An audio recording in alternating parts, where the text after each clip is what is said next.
Barclay. Thank you, Mr Speaker. It's a privilege to be able to speak on the third reading of the Organised Crime and Anti-Corruption Legislation Bill.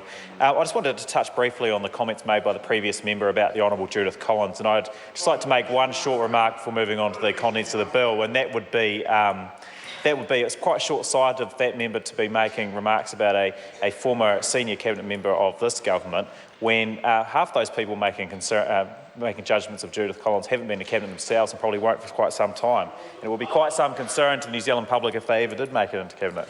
I think she's done a fantastic job as the Minister of Justice over the last 3 years, and this piece of legislation is actually partly, in large part, her doing, and it's been ably taken over by the Honourable Amy Adams, who's doing a fantastic job as well.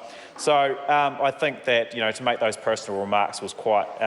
I think it says more about that member's integrity than what it does about Ms Collins' contributions to this government and this country. I just wanted to touch on a number of points about this bill, Mr Speaker, and the first was around requiring banks to report all international wire transfers over $1,000 and the more physical cash transfers over $10,000. I just want to acknowledge the banks and the Bankers Association who played a pivotal role in the facilitation of this bill through the Select Committee process, given their expertise both here and in Australia to develop the more detail around this. I just want to make an acknowledgement that the changes that we're requiring to adhere to international standards for these organisations to implement within their business will come at a significant cost, and their proactivity and cooperation in the development of the detail of this bill, Mr Speaker, was greatly appreciated by the committee.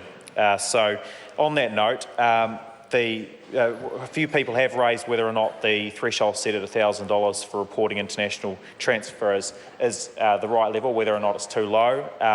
And the reason for that, Mr Speaker, it's sitting at $1,000 is because it's keeping in line with our international obligations, which were imposed by the Financial Action Task Force, which basically was an international standards setting body that was set up to combat money laundering and terrorist financing. And the countries are required to ensure that the information about the originator and beneficiary of wire transfers is immediately available. And the threshold that they recommended and set was for the US dollars or euros at $1,000. And for simplicity reasons, New Zealand decided to adopt that as well, Mr Speaker. So just closing off on that remark, I wanted to offer my support for the bill and all of the submitters who took the time to come in and spend a lot of time talking us through the individual implications that these changes will have on them and their cooperation going forward. So thank you, Mr Speaker. I call David Clendon.